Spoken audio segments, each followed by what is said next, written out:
ইল্লাল্লাহ লা ইলাহা ইল্লাল্লাহ।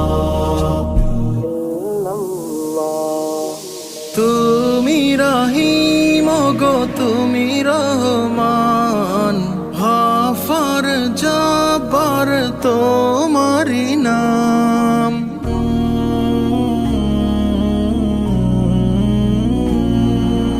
তুমি রহিম গো তুমি রহমান, গফর জব্বার তোমারি নাম।